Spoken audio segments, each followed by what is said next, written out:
लाडो अनाज लेकर अपने घर की तरफ जा रही थी। तभी उसे नदी किनारे पर हाथियों का झुंड दिखाई दिया। लाडो उनके पास चली गई। अरे हाथी दादा, क्या हुआ? आप ये सामान लेकर कहाँ जा रहे हो? हम सारे हाथी ये जंगल छोड़कर जा रहे हैं। लेकिन क्यों? आप ये जंगल क्यों छोड़ रहे हो? तुम्हें तो पता है कि हम सब हाथी बिना पानी के जिंदा नहीं रह सकते। बाकी के जानवरों की तुलना में हमें ज्यादा पानी की आवश्यकता होती है। लेकिन अब इस जंगल के नदी तालाब सूख रहे हैं। बारिश का मौसम शुरू हुए बहुत दिन हो गए, लेकिन अभी तक बारिश नहीं हुई। पिछले साल कितनी अच्छी बारिश हुई थी, लेकिन इस साल बारिश का कोई नामो निशान नहीं है। हाँ, अगर ऐसा ही चलता रहा तो हम सब मछलियाँ बिना पानी के मर जाएंगी। आप सब ठीक कह रहे हो। बारिश का मौसम शुरू हुए बहुत दिन हो गए। अब तक तो हमारे जंगल के नदी तालाब बारिश के पानी से भर जाने चाहिए थे। आप सब चिंता मत करो, मैं आप सब की बात राजा जी तक पहुंचाती हूँ। वो इस मुसीबत से हम सबको जरूर निकालेंगे। हाथी दादा, आप ये जंगल छोड़कर मत जाओ। आपके बिना ये जंगल अधूरा है। आप थोड़े दिनों तक बारिश के आने का इंतजार कीजिए। ठीक है, हम थोड़े दिनों तक बारिश का इंतजार करेंगे। लेकिन अगर 2-4 दिनों में बारिश नहीं आई तो हम सारे हाथियों का झुंड ये जंगल छोड़कर चला जाएगा। लाडो समय ना गवाते हुए सीधा जंगल के राजा शेर के पास चली जाती है। अरे लाडो, तुम यहाँ? बताओ, आज कैसे आना हुआ? लाडो सारी बातें शेर को बताती है। उस पर शेर ने कहा, अरे बाप रे, ये तो बहुत चिंता करने वाली बात है। अगर हाथियों की तरह बाकी के जानवर भी ये जंगल छोड़कर चले गए तो ये जंगल नहीं बचेगा। हमें जल्दी कुछ करना पड़ेगा। लाडो, अब तुम ही बताओ, हमें आगे क्या करना चाहिए? राजा जी, हमें सीधा जाकर बादलों से बात करनी चाहिए।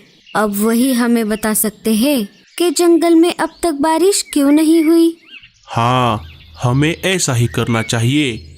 सिपाहियों, मुखिया चील को बुला कर लाओ।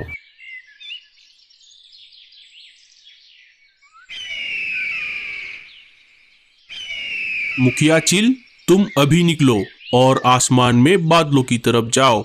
उनसे पूछो कि हमारे जंगल में अभी तक बारिश क्यों नहीं हुई। जी राजा जी। मुखिया चील राजा जी के महल से बाहर निकलकर सीधा आसमान में बादलों की तरफ आ जाता है। बादल भाई, अरे ओ बादल भाई, जरा मेरी बात सुनिए। अरे मुखिया चील, आप यहाँ पर कैसे? बताइए, मैं आपकी क्या मदद कर सकता हूँ? अरे नहीं बादल भाई, मुझे आपकी कोई मदद नहीं चाहिए। दरअसल मुझे राजा जी ने यहाँ पर भेजा है। उन्होंने मुझे आपसे ये पूछने को कहा है कि बारिश का मौसम शुरू हुए तो बहुत दिन बीत गए, लेकिन आपने अभी तक हमारे जंगल पर बारिश नहीं की। ऐसा क्या हो गया जो आप बारिश नहीं कर रहे? हम सारे बादल कब से आपके जंगल पर बारिश करने के लिए तैयार है, लेकिन बात यह है कि क्या बात है बादल भाई, आप मुझे बताइए। हमारे बारिश ना करने की असली वजह है मोर चाचा। मोर चाचा? वो कैसे? जब तक मोर चाचा जंगल में अपना नृत्य नहीं करेंगे, हम बारिश नहीं कर सकते। ऐसा नियम हमारे जंगल के राजा जी ने बनाया है। बाकी के जंगल के सारे मोरों ने बारिश का मौसम शुरू होते ही अपना नृत्य किया, इसीलिए मेरे साथी बादलों ने उनके जंगलों पर बारिश भी कर दी। लेकिन तुम्हारे जंगल के मोर चाचा पता नहीं कहाँ है। जब तक वो नृत्य नहीं करेंगे, हम बारिश नहीं कर सकते चील भाई। अच्छा, तो ऐसी बात है। मैं अभी जाकर राजा जी के कानों तक ये बात पहुंचाता हूँ। चील वहाँ से निकलकर राजा जी के पास आ जाता है और राजा जी को सारी बात बताता है। अच्छा, तो ऐसी बात है। चलो, हम खुद चलते हैं मोर चाचा के घर, देखते हैं क्या हुआ है। कहीं मोर चाचा पर कोई मुसीबत तो नहीं आ गई।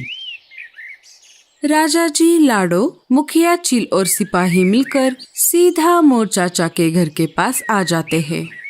जैसे ही सारे मोर चाचा के पास आ जाते हैं, देखते हैं तो मोर चाचा बीमार है। अरे मोर चाचा, क्या हुआ? आप कब से बीमार हो? क्या बताऊँ लाडो बहन, मैं बहुत दिनों से इस बिस्तर पर पड़ा हूँ। पता नहीं मुझे क्या बीमारी हुई है। मेरे पंख धीरे धीरे झड़ रहे हैं। लगता है